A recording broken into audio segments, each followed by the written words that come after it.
joining us for the second in the content collab between Property Tribes and leasehold expert Bernie Wales. And for this instalment, Bernie, we thought we would touch on something that's, very important in leasehold, and that is ground rent and service charges that are payable to the freeholder via the management company.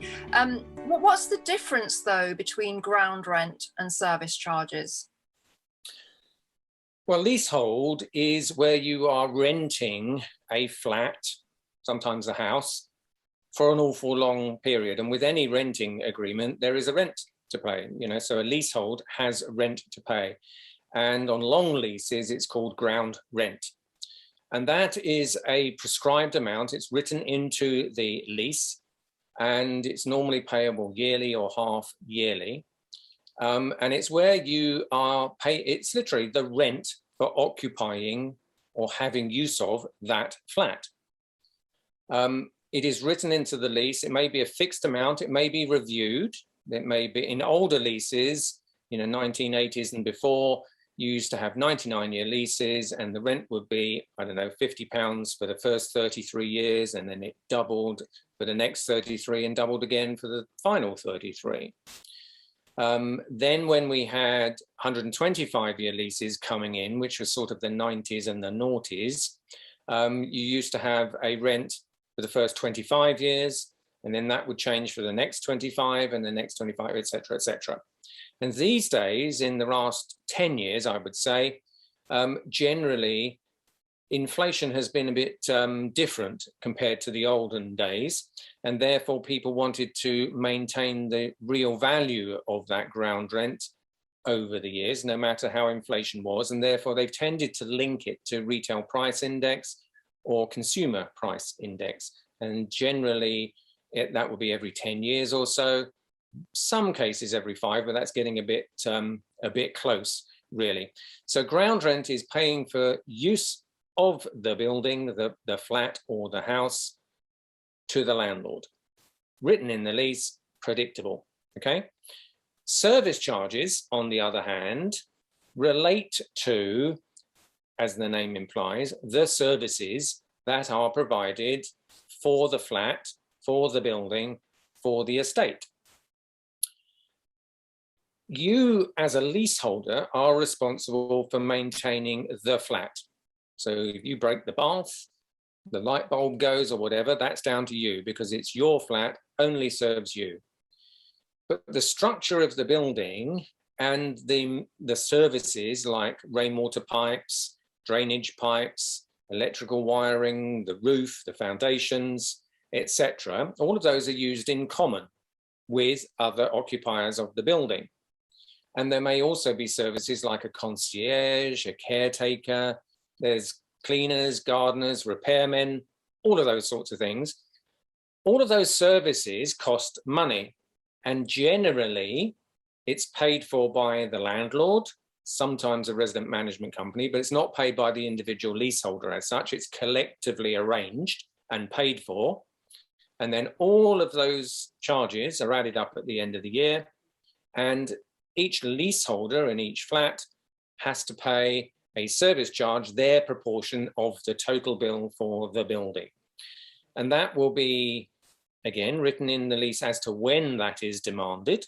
Could be that the landlord has to spend all the money, end of the year, add it all up, and then send you a bill.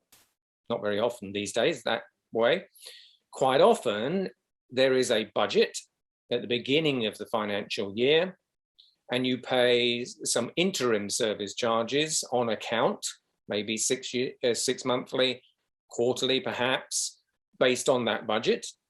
And then at the end of the year, the actual costs are added up, compared to the budget, and then you get a bill if there's been an overspend, or you get a credit if there's been an underspend.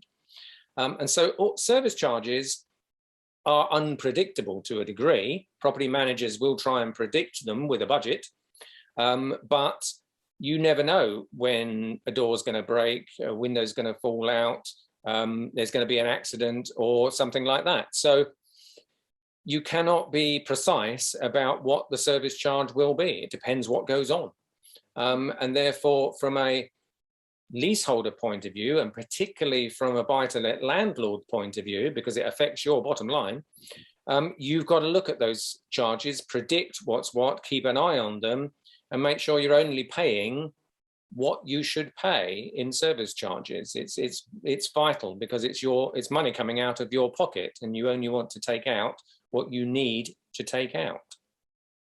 Indeed, and as you kind of alluded to there, if the more services that a building has, such as a concierge or a gym, the service charge is going to be more. So it's really important for landlords, when they're stacking deals, to have a very clear understanding of the ground rents, of the service charge, and make sure that they understand how that's going to impact their net cash flow from the property. And Bernie, just to say, if you don't pay the ground rent or the service charges, there can be quite severe consequences, can't there?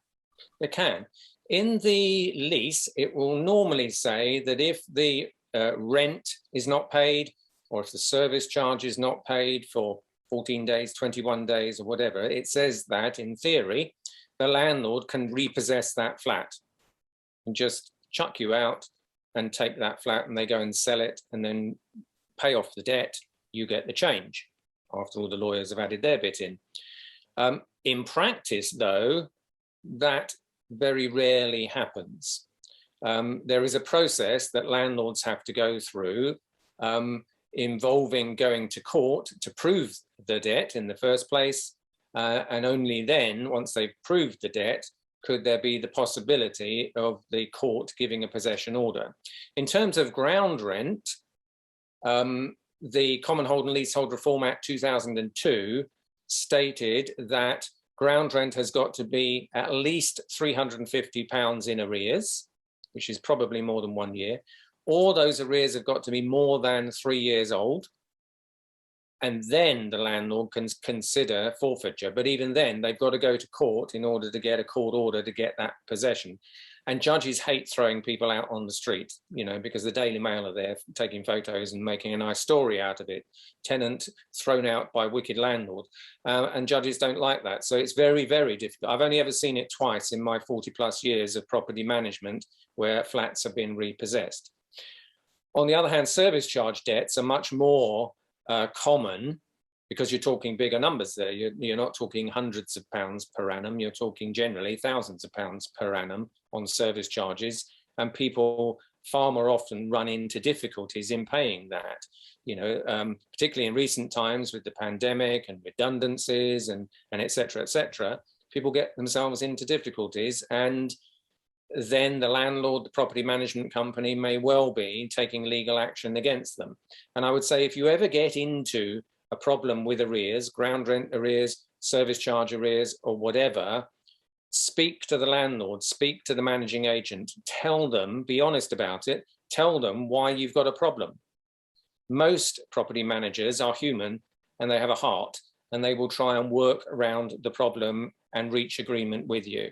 And frankly, at the end of the day, if you haven't got the money, you haven't got the money, whether they go to court or not. So it's much better to talk to them, agree something with them, head in the right direction. Might be monthly payments and catch up gradually over a year or something like that.